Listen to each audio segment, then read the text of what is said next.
Are we all here? Are you all here? Yeah, I don't know when this started in America, this thing of asking me questions.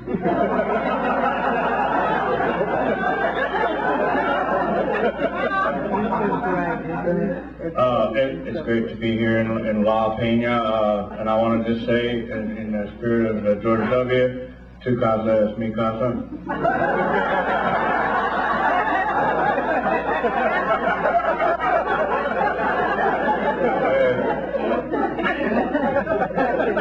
Some of you don't know me, but I know you. I've seen you out there at those demonstrations out there in public, in groups, not shopping.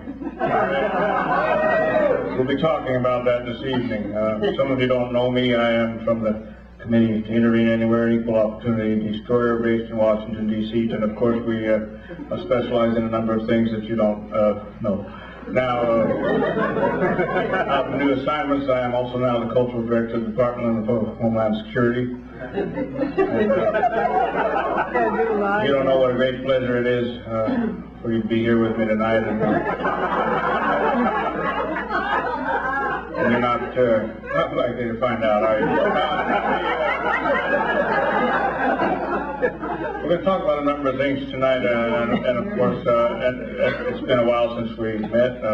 Last, you don't remember that, but I was there, and I've been away, but I do recognize a number of the faces here that are already familiar to me from my files, and of course, some of the younger faces that will become familiar to me.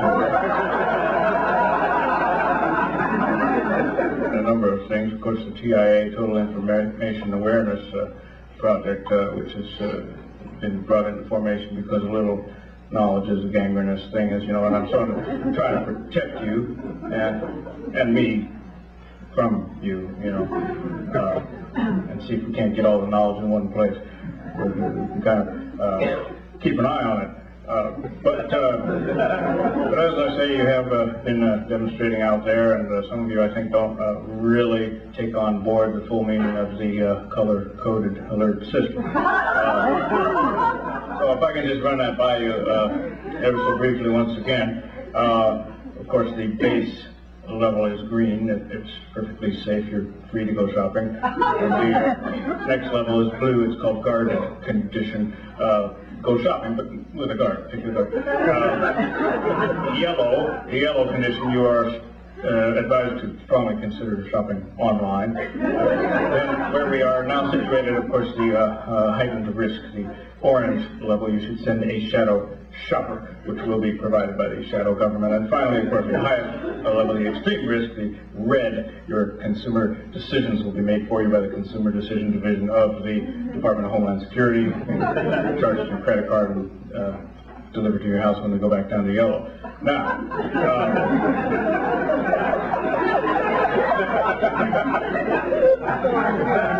what do we have? We have two fronts. We have a war. Well, we're not going into Korea. We cannot get 2 words per gallon. But the South Koreanese are our friends. They do need to be defended from the North Koreans, and we're not turning our back on that situation. However, we have our hands full with the Operation Enduring Freedom, because of course we've been enduring their freedom for quite long enough.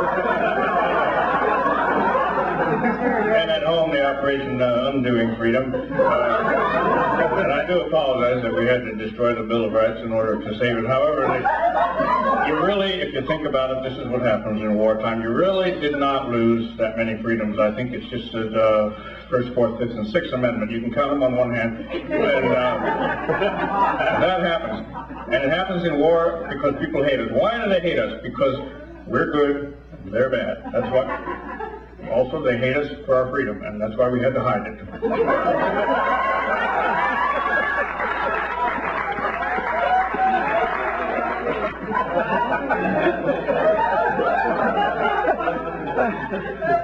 Back sort of stupid thing, as President Reagan said, and most of my statements can stand on their own two faces, but once in a while, you have to just walk right up and kick the facts in the balls, and that's what we're going to do tonight here.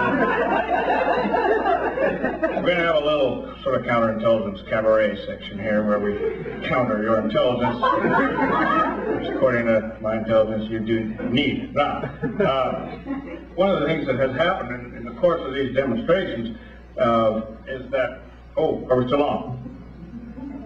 Can you hear me all right? Yeah. I'm not used to this type of mic you can see.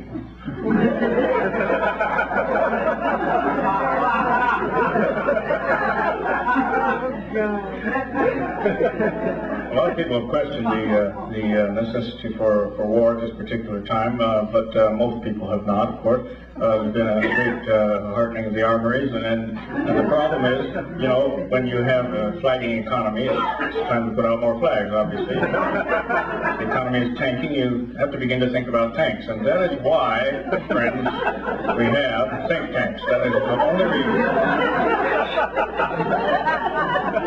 Some of these critics have a military-industrial complex, that's all it is. And they can just kiss my arsenal. But the fact is that we are going to go in there and defend the peoples of the Persian Gulf.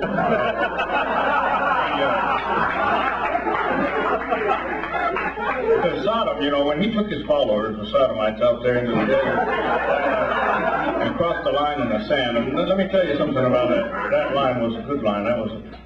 He was actually given that line free of charge. That line was drawn there in 1922 by the British High Commissioner. I don't know what he was high on at the time, but he did Saddam. Why did Saddam cross? Because he wanted to dominate the entire Arab world. Well, that's our job. So we had to go in there and protect those people, and I was asked to come over there because I had written the winning song for the Panama rescue. You may remember Operation Just Cause.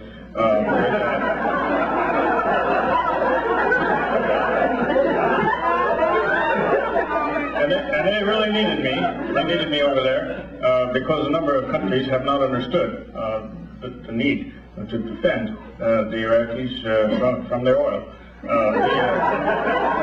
not about oil. If it was about oil, we would just bomb Texas. No,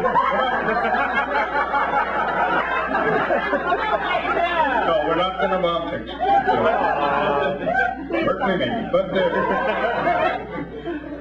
no, they don't understand, and so this unilateralism of these Franco-Germanians over there who are is irrelevant, because that's old Europe. We all knew that their time would come, and it has gone. You see, we have a lot of support. Well, we have a lot of support. We have Hungary and Tony Blair.